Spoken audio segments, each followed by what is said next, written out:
Këto shpifjet ju kanë bërë dhe dëmë, si se cekëm, ju ishit edhe të burgosër. Para me në Hoxha Enes Goga, që vjedh mjallë nga goja e ti, në burg. Por edhe ajo ka qenë një eksperiencë interesante për mu dhe për disa kolegë të mi, ku në shtator të vitit 2014 jemi arrestu në dyshimet që kemi qenë të përfshirë në ndonjë aktivitet të dyshuar që mund të ndërlidhet me terrorizmin, por në vetë ditën e parë kur kemi dalë para gjykatës, nga se I kam të gjitha në kujtesën të mia të freskëta me detaje. Unë që të I kam me në kohës detajet. Si u sollën policë me juve kur ju arrestuan? Asnjëherë, do të thonë ne nuk kemi asnjë vërejtje, do të thonë të gjitha organet e sigurisë, policia jonë dhe gjithë të tjerat kanë qenë në mënyrën më shëmbullore, mënyrën më korrekte. Nuk kemi pas asnjë shqetësim më të voglin, as unë, as familja ime e ngushtë, as e gjerë, por jemi përsekutuar në kuptimin e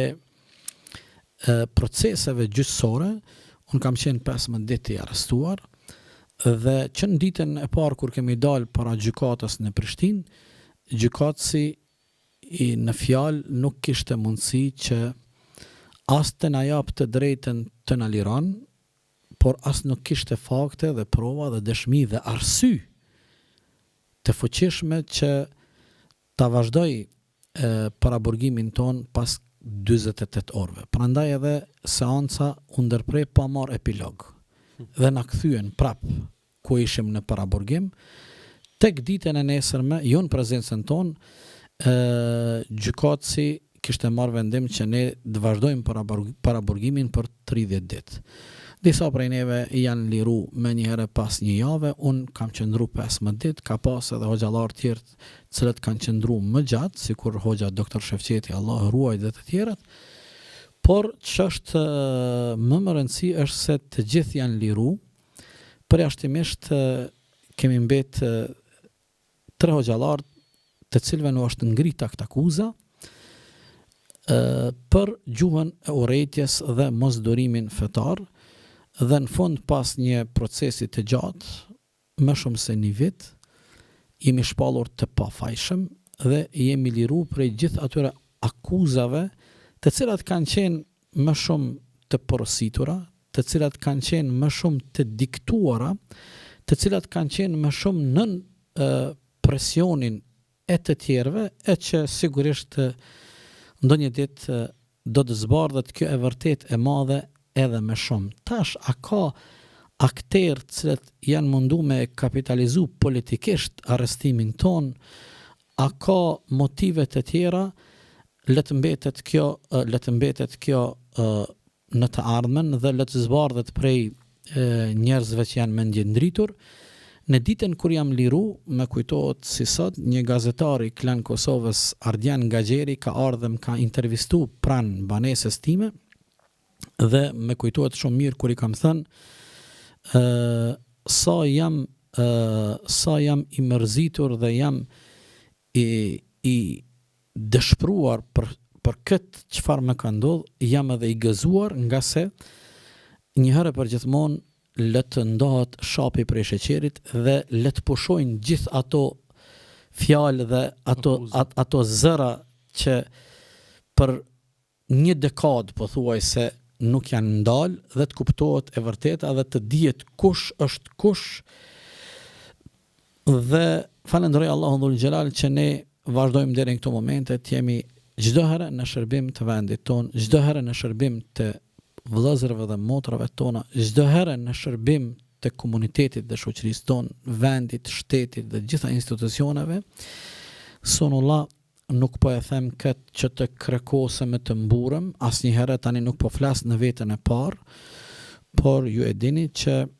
të gjithë imamet dhe hoxhallarët dhe nënpunësit e Bashkisë Islame në Republikën e Kosovës nuk paguhen dhe nuk marrin asnjë cent nga buxheti I shtetit, respektivisht nga taksat e qytetarëve, por ne vazhdojmë të paguhemi prej atyre aseteve dhe pasurive që I ka Bashkia Islame, varësisht prej komunave dhe bashkësive islame, nga se disa kanë pasuri vakëfe, disa s'kan, dhe prej mirësisë dhe bujarisë së popullit. Dhe kjo neve na bën të jemi shumë faqebar dhe krenar në një anë, në anën tjetër shumë mirënjohës dhe të obligum karshi popullit tonë që kemi obligim të jemi në shërbim të tyre. Por ajo çfarë neve na bën të jemi krenar dhe faqebar, po e zëm unë për 22 vite radhazi, po e llogariti vetëm kohën oficiale kur jam kthy nga studimet dhe jam bë punëtor i Bashkisë Islame, derisa të vazhdoj dhe mundohem të jem çdo herë në shërbim të vendit tim, të popullit tim, të qytetit tim, të komunitetit tim, të vëllezërve dhe motrave të mia, me aq sa di dhe aq sa kemi mundësi t'ja dalim ato që mendojmë se janë të mira për vendin tonë. Por ju vetëm unë, gjithandej Republikës së Kosovës, por edhe në vendin tuaj dhe këtu në Maqedoninë e Veriut, por gjithandej edhe në Shqipëri dhe në Malzi, gjithandej efendilerët dhe hoxhallarët janë në shërbim të vendit, të mirës, të popullit, të shoqërisë, të armërisë, të perspektivës, të familjeve tona, të fëmijëve tonë e kështu me radhë. Lut Allahun dhul xhelal që çdo herë të jemi në këtë shërbim. Hoxha Enes, më intereson ato ditë kur ishe në burg. Si i kaloje? Po është interesant, është një eksperiencë tash. Në kuptimin fetar ne gjithmonë lutemi që Allahu të mos na sprovoj me ndonjë barë e cila është e papërballueshme për ne, ndërsa Kurani na tregon se në momente dhe rrethanat e caktuara, nëse dikush sprovohet me burgun, atëherë le ta kuptoj burgun si një eksperiencë e shkollës së Jusufit a.s. nga se Jusufi a.s. pa drejtësisht u burgos, dhe Allahu dhul xhelal tregon se ajo shkolla e Jusufit a.s. ishte një jashtëzakonisht një eksperiencë shumë e dobishme për Jusufin a.s. Me të thënë me drejtën edhe nga pak nuk po ndihem keq të flas, jo pse po ndina keq për atë periudhë, nga se ajo ka qenë një periudhë dhe shkurt dhe unë nuk kam pas asnjë shqetësim as më të voglin, përpos që kam qenë i privum nga liria dhe nuk kam qenë pranë të dashurve të mi, familjarëve të mi, miqve dhe dashamirëve, përndryshe kam qenë në burgun e Prishtinës, gardianët të gjithë kanë qenë shqiptar, vëllezërt tonë, edhe ata që nuk kam pas asnjë shqetësim, por është një eksperiencë interesante, por që nuk ja dëshiroj askujt.